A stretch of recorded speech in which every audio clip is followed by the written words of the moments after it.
नमस्कार friends, welcome to Bluebell online study. आज का हमारा टॉपिक रहेगा पंचवर्षीय योजना। तो इसके बारे में हम बहुत ही अच्छे से डिस्कस करेंगे, जिससे हमें इस टॉपिक को समझने में सहायता मिलेगी। तो चलिए फ्रेंड्स, आज का टॉपिक हम स्टार्ट करते हैं। पंचवर्षीय योजना देश के विकास के लिए सरकार द्वारा पंचवर्षीय योजना की शुरुआत की गई थी और पंचवर्षीय योजना केंद्र सरकार द्वारा शुरू किया गया था। पहली पंचवर्षीय योजना को पंडित जवाहरलाल नेहरू ने 8 दिसंबर 1951 को संसद में पहली बार इस योजना को पेश किया था। इसके अलावा योजना आयोग की स्थापना 15 मार्च 1950 को हुई थी, लेकिन वर्ष 2015 में योजना आयोग का नाम बदलकर नीति आयोग कर दिया गया था। तो इसके अध्यक्ष होते हैं प्रधानमंत्री जी। इसके बारे में हम डिटेल से जानेंगे इस टॉपिक में। तो सबसे पहले पंचवर्षीय योजना शुरू की गई थी 1951 से। 1951 से लेकर 2017 तक पंचवर्षीय योजना चलाई गई। पहली पंचवर्षीय योजना शुरू किया गया था 1951 से लेकर 1956 तक, और इसमें हिमाचल प्रदेश को जो राशि दी गई थी केंद्र सरकार के द्वारा, वो दिया गया था 5.64 करोड़ रुपए।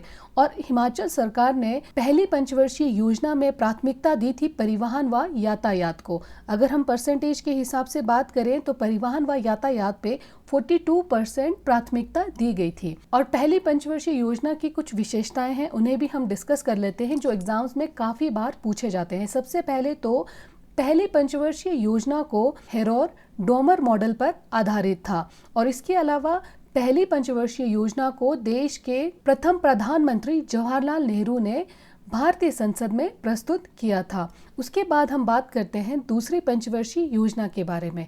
दूसरी पंचवर्षीय योजना भी कंप्लीट 5 साल चली, जिसका टाइम पीरियड था 1956 से लेके 1961 तक।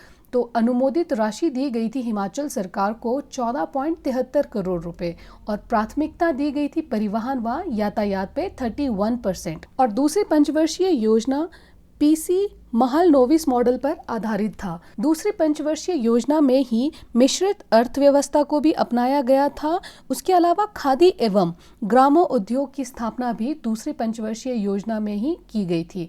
उसके बाद है तीसरी पंचवर्षीय योजना। तीसरी पंचवर्षीय योजना भी 1961 से लेकर 1966 तक इसका समय काल रहा। ये भी पूरे 5 साल तक चला, जिसमें अनुमोदित राशि थी हिमाचल सरकार को दी गई थी 27.93 करोड़ रुपए, और हिमाचल में इसको परिवहन व यातायात में प्राथमिकता दी गई थी। तो यहाँ तक पहली पंचवर्षीय योजना, दूसरी पंचवर्षीय योजना और तीसरी पंचवर्षीय योजना, ये तो हमारे को यहाँ तक क्लियर हो गया है कि ये तीनों पंचवर्षीय योजना पूरे 5-5 साल के लिए चली थी। 1951 से लेके स्टार्ट हुआ था, 1951 से 56 तक पहली पंचवर्षीय योजना, दूसरी पंचवर्षीय योजना भी 56 से 61, ये भी 5 साल चली, और तीसरी पंचवर्षीय योजना 61 से लेकर 66 तक चली, ये भी 5 साल चली। अब इन 3 परियोजना में तो कोई गैप नहीं था, पहली दूसरी तीसरी, ये कंप्लीट 5 ईयर के लिए चली। तो अगर क्वेश्चन सेपरेटली भी पूछा जाए कि दूसरी पंचवर्षीय योजना कब शुरू की गई थी, तो इतना तो हमें पता होता है कि पहली पंचवर्षीय योजना 51 में शुरू हुई। तो 5-5 साल के अकॉर्डिंग हम इजीली आइडिया लगा सकते हैं कि दूसरी पंचवर्षीय योजना कब शुरू की गई थी। तो 3 तक कंप्लीट पंचवर्षीय योजना 5-5 सालों के लिए चली, और तीसरी पंचवर्षीय योजना के बाद योजना अवकाश की घोषणा करनी पड़ी थी। गैप का टाइम था 1966 से 67, और 67 से 68, और 68 से 69। तो इसमें 3 साल का गैप था। तो ये 3 साल का गैप क्यों था कि 1962 ईस्वी में चीन ने भारत पर आक्रमण किया था, और उसके बाद 1965 में पाकिस्तान में भारत पर आक्रमण किया था। तो इसकी वजह से योजना अवकाश की घोषणा करनी पड़ी थी। इंडिया की अर्थव्यवस्था भी काफी कमजोर हो गई थी। तीसरी पंचवर्षीय योजना का मॉडल जॉन सैंडी तथा सुखमय चक्रवर्ती मॉडल पर ये आधारित थी। मैं एक बार फिर से रिवाइज करवा लेती हूँ। अगर ये गैप का हमें जो है वो आइडिया लग जाता है, तो कम से कम 85% हमारे पंचवर्षीय योजना का टॉपिक क्लियर हो जाता है। तो पहली से लेकर तीसरी पंचवर्षीय योजना कंप्लीट 5-5 सालों में चली। तीसरी पंचवर्षीय योजना के बाद 3 साल का गैप आया, जिसे योजना अवकाश के नाम से भी जाना जाता है। ये 3 साल का गैप क्यों आया था? 1962 में चीन ने भारत पर आक्रमण किया था, और 1965 में पाकिस्तान ने भारत पर आक्रमण किया था। अर्थव्यवस्था भी काफी खराब हो गई थी, और इसी की वजह से तीसरी पंचवर्षीय योजना भी विफल हुई थी। तो ये योजना अवकाश का भी हमें बहुत ही ज्यादा ध्यान रखना है। उसके बाद है चौथी पंचवर्षीय योजना। चौथी पंचवर्षीय योजना भी कंप्लीट 5 साल के लिए ये योजना चलाई गई थी। ये योजना शुरू हुआ था 1969 से 74। ये योजना भी कंप्लीट 5 साल के लिए चली। तो अनुमोदित राशि थी 101 करोड़ रुपए और इसमें प्राथमिकता दी गई थी परिवहन व यातायात को। चौथी पंचवर्षीय योजना के समय प्रधानमंत्री थी इंदिरा गांधी जी। सबसे पहला आईएमपी पॉइंट, उसके बाद दूसरे आईएमपी पॉइंट ये है, योजना आयोग के उपाध्यक्ष थे डीपी गाडगिल। उसके बाद चौथी पंचवर्षीय योजना में ही 14 प्रमुख बैंकों का राष्ट्रीयकरण किया गया था और इस समय देश के प्रधानमंत्री थे इंदिरा गांधी जी। और चौथी पंचवर्षीय योजना का मॉडल अशोक रुद्र एवं एएस माने मॉडल पर ये आधारित था। उसके बाद अब हम बात करते हैं पांचवी पंचवर्षीय योजना। पांचवी पंचवर्षीय योजना का टाइम पीरियड था 74 से लेके 78 तक, 4 ईयर तक ये प्लान चला था। तो इसकी जो राशि थी वो थी 238 करोड़ रुपए और प्राथमिकता दी थी जल विद्युत विकास पर। और पांचवी पंचवर्षीय योजना का 4 साल चलने का ये था कि इस समय जनता पार्टी सरकार ने पांचवी पंचवर्षीय योजना को खारिज कर दिया था और पांचवी पंचवर्षीय योजना की जगह पर छठी पंचवर्षीय योजना को प्रस्तुत किया था। तो इसे प्रस्तुत किया था मोरारजी देसाई की सरकार ने। तो ये टाइम पीरियड 1978 से लेकर 79, 1 साल का ये रहा। और दूसरा 1 वर्षीय योजना 1979 से 80 तक। तो 80 में जो है वो दोबारा देश की प्रधानमंत्री बनी थी श्रीमती इंदिरा गांधी। तो इंदिरा गांधी जी ने दोबारा पंचवर्षीय योजना आयोग को दोबारा स्टार्ट किया था और जो छठी पंचवर्षीय योजना का जो प्लान चल रहा था उन्हें श्रीमती इंदिरा गांधी जी ने कैंसिल कर दिया था। तो उसके बाद दोबारा पंचवर्षीय योजना स्टार्ट हो गई थी। और ये पॉइंट भी बहुत ही आईएमपी पॉइंट है कि कौन सी पंचवर्षीय योजना केवल 4 साल तक चली, तो वो है पांचवी पंचवर्षीय योजना और इसमें गैप था 2 साल का। तो 2 साल का गैप कौन कौन सा था? 1978 से 79 तक, 79 से 80 तक, क्योंकि इस बीच में सरकार का फेरबदल हुआ था जिसकी वजह से योजना में भी काफी चेंजिंग आई थी। 5 की जगह छठी पंचवर्षीय योजना बनाना चाहते थे। फिर उसके बाद दोबारा इंदिरा गांधी जी की सरकार आई, उन्होंने छठी पंचवर्षीय योजना को कैंसिल करके दोबारा पंचवर्षीय योजना स्टार्ट किया था। तो इन सभी कारणों की वजह से पांचवी पंचवर्षीय योजना के बाद 2 साल का गैप था। उसके बाद छठी पंचवर्षीय योजना भी पूरी 5 साल चली, इसमें कोई फेरबदल नहीं हुआ था। ये कंप्लीट 5 ईयर तक चला था। इसमें अनुमोदित राशि थी 655 करोड़ रुपए और प्राथमिकता दी गई थी जल विद्युत विकास पर। इसमें इम्पोर्टेंट पॉइंट ये है कि इसमें नेहरूवादी समाजवाद का अंत के रूप में भी छठी पंचवर्षीय योजना को देखा जा सकता है। और इस छठी पंचवर्षीय योजना में ही जनसंख्या वृद्धि को नियंत्रण करने के लिए और परिवार नियोजन कार्यक्रम शुरू किया गया था। और इसके अलावा शिवरमन समिति की सिफारिश पर नाबार्ड की स्थापना की गई थी, जिसका फुल फॉर्म है national bank for agriculture and rural development. इसकी स्थापना की गई थी छठी पंचवर्षीय योजना में शिवरमन समिति के सिफारिश के द्वारा।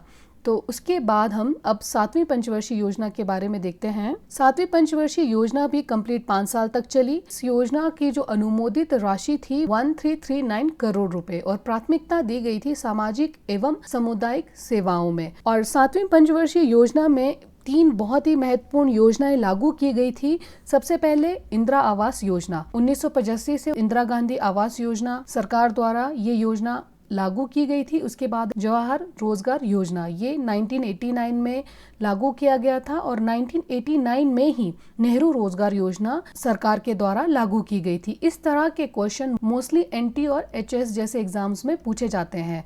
तो इन सभी पॉइंट्स को हमें ध्यान में रखना है। और इस समय जो देश के प्रधानमंत्री थे वो थे राजीव गांधी।